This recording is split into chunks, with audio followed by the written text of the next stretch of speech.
Hey everyone. So if you do any type of service work, this is definitely something that you're going to want to pay attention to because it could be really relevant to you. This is one of the most popular features that a lot of Jobtable clients use is the work orders functionality for service work.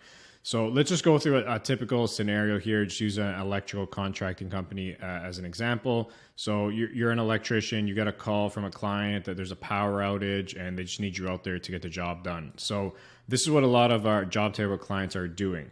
So you're going to go into work orders, and this is assuming now you've done the work, and now instead of sending the invoice which is what most companies do, you're going to create a work order first, which is time and material. So I'm going to come into work orders. I'm going to create a work order just like this. So you're going to select the client from your list here, add a new client. You're going to add the service details. So this is typically, let's just say the address. You can put the caller name, site contact if there is that. So I'm going to create the service. And now I'm going to add to the work order, which is time and material. So let's say this is a power outage. I can put any description of the job here. And now I'm adding my time and material. So let's say I'm John. I came in from 11 till 12:30, hour and a half. And now I'm adding my materials. So if I start typing, here's my material list that's just populating. So in this case, I used a surge protector. Let's add a circuit breaker. So 2 of those. What else? Let's add breaker panel cover screws. So, let's say 4 of those, and let's add a truck charge. So those are the materials I use. I can add any recommendations here. Okay. And I'm adding to the work order. So now I'm just proceeding. So the work order is being generated here in a couple seconds. So here's the work order. Now, this is all done on site, keep in mind. And I'll tell you why a lot of Jobtable clients are using this for service work. So in this PDF, there's no monetary values yet. All it's showing is the description, the hours worked, the materials used, and then scrolling down, again, right on site, you get the client can sign off on it, review that document, the tech can sign off on it, and you can just send it to the client for reference.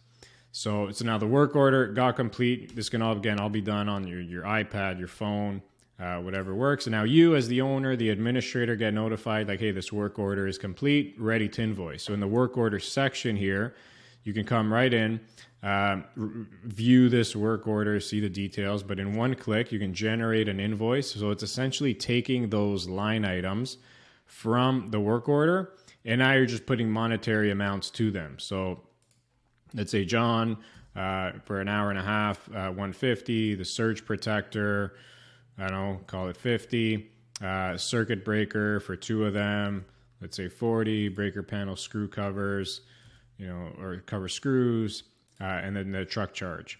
So here's your invoice that I just created based on that work order. And in a few seconds, a few clicks, there you go, invoice gets generated. And you basically converted that work order to an invoice in one shot, one simple process here, and that's it. You're sending to the client. So the reason why a lot of service companies like to do this, 2 main reasons I find is the first reason, it adds a layer of transparency and trust and customer service almost between you and the client. So it will avoid a lot of the situations where you have a service call and you send an invoice the next day, and then the client gets back to you and is like, hey, what's this charge for? I didn't expect this. So when you have them do the work order first and actually review it, when they get the invoice, there should be no surprises. So it avoids any of that unnecessary frustration and back and forth between you and the client. And the second reason I find is that if you have an apprentice or employees that you want to send out to do service work, but they're not yet trained up to do invoicing, you can still now send them out to do the service work, and then all they have to do is create a work order, just time and material, very simple to do that. So it could take up a lot of the work off your plate as an owner, as an administrator, if you want to start sending other employees to do certain type of work.